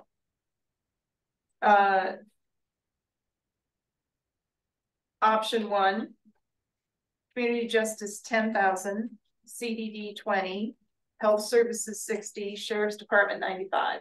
That's option 1. Option 2 is something less for community justice with that 10,000 allocated somewhere else. And if we like that one, then we can figure out where that 10,000 or something less is allocated. I think option that would be like my segue into 5, 20, 60, 100. 5, 20, 60, 100. Can you spell that out a little bit more for me? Sorry. 5 for justice, 20 for CDD, 60 for health, and 100 for police. So option number 2 is $5,000 for community justice, 20 for CDD, 60 health services, and 100 for sheriff. That's option 2. All in favor of option 1? 1, 2, 3. All in 4? Were you? I'm in favor of both, so yes. So I really, I know I can't. I don't vote for one. I have a hard time voting for more money for us. So, but because it's like trying to say that, but we could use it. That would be nice. But option 1 was what? Which one was the 100,000 for sheriff's? Option 1 you get 95. Option 2 you get 100 for sheriff's. Yeah. Okay. Go ahead. Okay, so option 1. So option 1 I have. All right, okay. Matt, Jeremy, Liz, and Mary, come on, you gotta commit. Okay. 4. And I know I'm 4 too. I mean, it's $5,000 one way or the other. Right. Okay, well, let's look at priority 2 on, let's just read that over again. Did we do an official vote on option 2 yet or No, not? we haven't. Option 2. Oh, you don't have to. I just want. I'm not saying you have 1, to. 2, 3. Okay. Oh yeah. He voted for option 1. Oh, I did option 1. Yes. Right. thank you. And there's still technically not to put a kink in this, but an extra $211. It's $185 to less. Okay, that's a rounding error, Jen, but okay. Oh, sorry, $811 actually. So 811? 185, $811. Will that buy us lunch or like? $811 was fine. I'm gonna stop bringing dinner, I guess. So That's beyond my culinary skill level. it was 4 to 3. Is that Yep. right? Yep. Okay. Is that it? I mean, You can continue discussing, or you can take that as a majority vote. Which one was 4? 4 was option 1. But I'm not that hard either way. neither am I. You said you can use the 5,000. I think this contracted medical director could probably do something for $5,000. They could contract with an individual to get it started. And maybe they can find the rest of the money that they needed until they start doing it. So I am now option 2. I agree with that, just because if you're actually gonna make this program work, regardless of if we give them 10 or 5, they are gonna have to come up with that money or have to have it in a budget in order to have the, it come to life. So are you changing to option 1 now? No, I'm just saying, if they're gonna go for it, regardless of how much money they get, it should have been included in the realistic budget to make it work. You know what I'm saying? In their own budget. Correct. I mean, obviously, if they haven't spent what we gave them this fiscal year, then that program never actually happened. Well, I'll also say they asked me if they had to spend it this fiscal year. They do not. no department has to spend it, and there's not a So it rolls requirement. over. So it rolls So they over. don't use it or lose it. Wait, if they don't use it, they lose it? They do not. They don't. It rolls They over. indicated that they were going to, but they asked that point of clarification, I think, back in January, actually. Okay, I'm not sure if that adds anything to your discussion, but. okay, well, so they can still make the 20,000 that we offered, okay. All right, so let's do it again. Okay, option 1, which is 10 for community justice, 20 for CBD, 60 health services, 95 for sheriff. Option 1. 100 sheriff. No, option That's 1. Oh, option 1. Oh. And Matt, that was 2. So Matt, Matt, hear me? okay, Matt. No problem with option 2 either. That's what we're Just for the saying. record, Difference just here. for the record. Okay, so option 2 is 5 for community justice, 20 CBD, 60 health services, 100 sheriff's department. All in favor of that one? Okay, there you go. Do you want to allocate the 811? You don't have to. It's a 811, forecasted amount, so. where do you want to put 811? Oh, Health? I'm just throwing something out there. What would 811 do in the sheriff's department? My lunch. But would it buy a piece of equipment that you need? That's what I'm wondering. Well, yeah, I mean, yeah, but like I said, we're getting the most out of this budget, so it's like, wherever, but yeah. So $8.11. 811. Oh, 800. Let's, I mean, Whoa. let's give it to community justice. That's good. It's Okay, almost all right, 6. I agree. Anyone dissent with that idea? 5811, Cause now they only. Which is option 2. I'm 42. putting it as option 2 and not another revote. which is option 2. Maybe $4,200. Yeah, yeah, I like it. all right. Okay. Woo! Good job. Yeah, I 10 think minutes, with 10 minutes to spare. we do need a round of applause. We got it done again. No, that was good. And you got all that, huh, Jen? Yep, do you want to call for public comment? Oh, yeah, oh, yes. Is there anybody here that would like to publicly comment in our CAP meeting on April 22nd? There's a ton of them out there. Silence. All right. With that, What before? oh, next meeting. Next meeting, so I realized I left this off of, I didn't actually put topics, but I went and looked to see what you guys did in July of last year, and that's what I was talking to Angie about, that was when you had, CDD come and talk about presentation on code compliance summary of so it'd be the 2024 annual reporting season. You want to have, Angie's good coming back and doing that on July 15th, is that good for everyone? I like that idea. Okay. What's that date, July 15th? Yeah, don't we do the third Monday? That's July is 15th. I thought was Wednesday. Oh, no, it is the 15th. Did I? Monday. Because the Monday is the first, Yeah. July 1st is the Monday, so that's Yeah. why it's July Yes. 15th. Yeah. Okay, so do you have any other topics? I'm out of town July 15th. But someone else can be acting chair. We have another acting chair, we can do it July 8th, we can do it July 22nd. Either one works for me. July 8th, I'm gonna be leaving for training. Let's do 22nd. 22nd. Matt, are you good for 22nd of July? Good. Yep. Okay. Do you want to just have a short meeting since the middle of summer, or do you want to come up with another topic for that meeting as well? Does it make sense, for it to be a joint presentation between you and code? Yeah, I just did a presentation last week, or I know. last meeting though, I mean, I can, I mean, it's just a lot of the same stuff. Okay. It just keeps kind of. Well, you can contribute, you don't necessarily have We end to. up deciding on the 22nd, 27th. 7th? Second, 22nd. 22, same date as today. Got you. I really wish that more people would try to put their name in the pool. Pool for, What we Asking for voted on. funds. Yeah, because I'm thinking like education could use it and make a big impact, yeah. but Jen sends it out to all the departments. We don't have an education department, and it goes out to all of our department heads. So, and I sent out 3 reminders this time. to every department. Yeah, so if they're not asking for the funds, Is that because they're their own entity essentially? Like Ben Lapine School? Yeah, that's not a county run. And we're not allowed to give other, it has to be county run, yeah?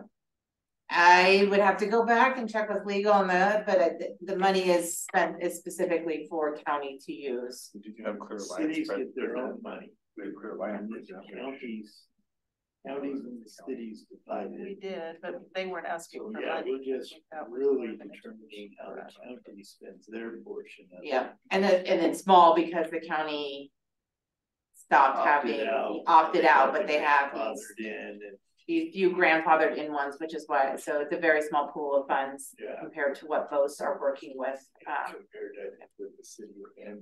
Agenda wise, I'm thinking trends, whether you guys are seeing some different trends between now and the summer and maybe even behavioral health.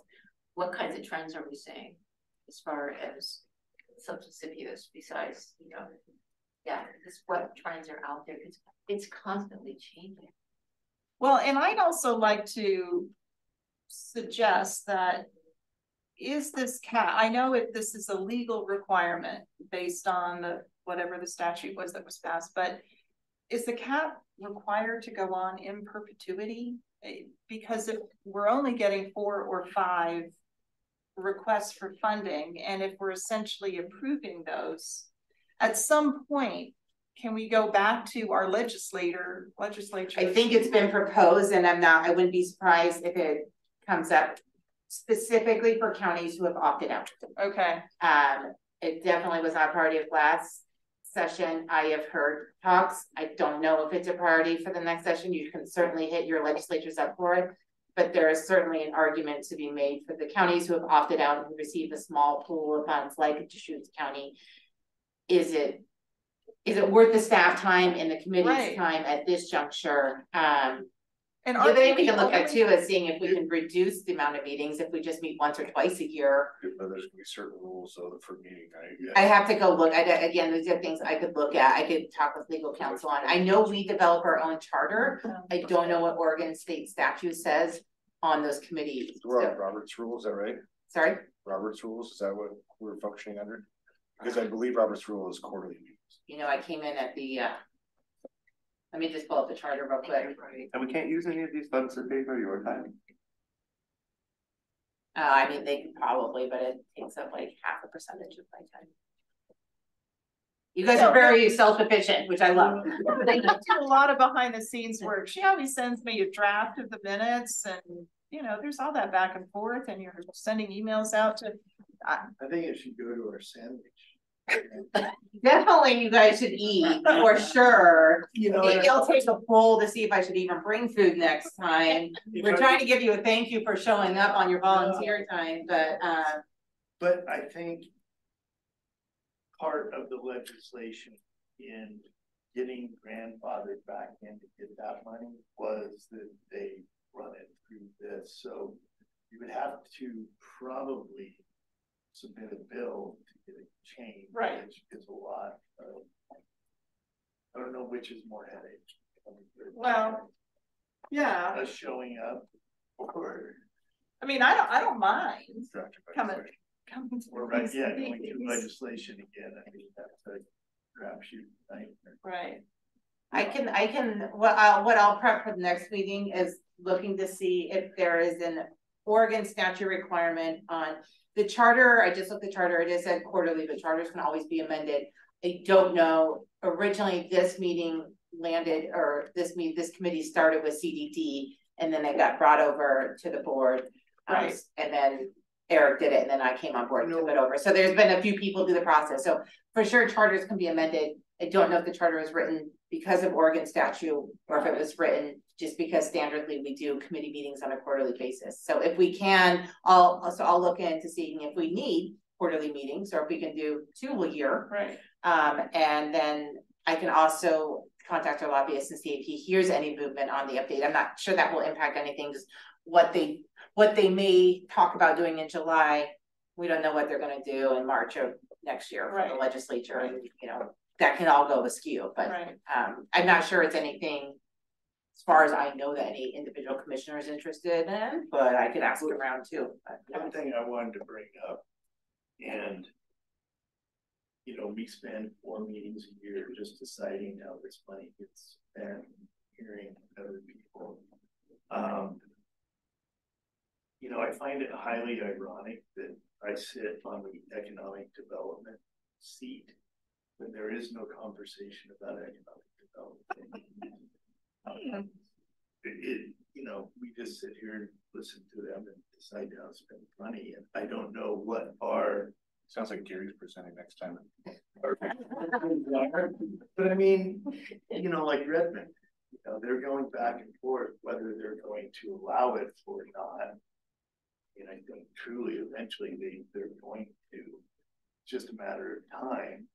And maybe we should be bringing the Redmond Council in here, talking to them that, you know, when I went to their city council meeting, it was the chief of police of Bend, the attorney of Bend, all of these different county and city officials that were basically telling them, hey, we legalized it, and, you know, the world didn't come to it. The sky didn't fall. The sky didn't fall.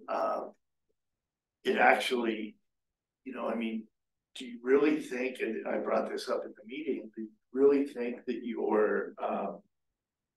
that Redmond opting out is reducing the cannabis consumption of the people in Redmond? Or do you just think they're coming to Bend buying it and Redmond just isn't getting any money? I don't know. It seems logical to me, but Nobody in Redmond uses cannabis. no. And them having to drive to Bend, I'm sure just, you know, cuts that use in half. And they don't Because use they it don't on come their here. drive back. Yeah, exactly. They don't come here to camp, you know, they don't come here to shop and all that anyhow. And, you know, the ones on the north and south end of town are some of the busiest ones because people are coming from Redmond, people are coming from out of town. So, I mean, it just seems totally hypocritical to me that, So I think we're not having some conversations bigger than just how to spend this money. So I think that raises like an invitation to those whoever in Redmond come to one of these meetings to see how we function and what we're doing with those dollars. So They've all come together, right? I mean, we all understand each other better now and right, where those dollars are going and feel we're doing a good thing. right. No, I think But that's not part of our charter. Well, that's what I'm asking. And which, again, I find it highly ironic that in that charter, you're required to have an economic development seat nominated by the economic development councils in town, but yet we don't have any conversation. And to refresh the charter, the purpose of the charter is very small. The board appointed the CAP, blah, blah, blah, to meet quarterly and provide at least 3 recommendations. 1, the use of money is transferred to the county under ORS, blah, blah, blah. Increase in public safety measures related to marijuana use and marijuana titles in the county, and issues presented by the production, processing, wholesaling, and distribution of marijuana in the unincorporated area subject to the jurisdiction of the county. So we don't really do the other 2 things very much. Doesn't necessarily say you can't. And it also said unincorporated, so that would leave out Redmond. So county business is the unincorporated of the Right. 4 cities, basically. And So it also doesn't necessarily say. I don't know why we couldn't just invite them to see how this functions. Well, they could join us on Zoom, Yeah, if we can join in Zoom to see how it functions, how we function. and then we might have public comment. I also kind of think that 3 instead of just 2, and we try to go toward the other 2 purposes a little bit more. So can I do this for the next meeting? We'll have CDD come talk about their code compliance. I want to touch base with legal and admin about potentially inviting other public officials to this meeting and seeing where, I don't want to make that determination today. So I'll bring back the information I find out about inviting other cities to engage in this conversation in this committee. And then whether or not it's a requirement to have quarterly meetings. Then at that point, once we know what is within the parameters and what can and can't be done, then you can have that broader discussion. Is if you are required to meet quarterly, I mean, that's pretty much the end of that discussion, but then like what, then the discussion would be, what do you want to use apart from the budget discussions? What do you want to use the other meetings for? And then if it's a possibility, then we could set up to, you know, ask Redmond in the fall. But I think if we can, if that does seem the appropriate line to go down, I think we'd want to be specific about what we're asking of them or what we'd like to present on them, you know, so that we can have that be part of that discussion in July and then queue up for the October meeting. Does that sound like the right kind of? Yeah. You know, I mean, one of the things I heard out of that meeting from the chief of police of Bend is the 4 liquor stores in Bend represent 4 times as many police calls as the 28 dispensaries. Calls to the liquor stores? Calls from the liquor store for help, that somebody stole something, somebody's acting out, somebody's, you know, they had to send, I don't know the proper terminology for it, but Calls for service. Yeah, they had 4 times as many calls for service at the 4 liquor stores and the 28 dispensaries. So that really stood out to me. The industry's doing a good job. Try. Yeah, no, you are. You are. Okay. They will be treated. Trying to think of. I think call the provide. Okay, the meeting is now adjourned to 8:05. But Bye, Matt.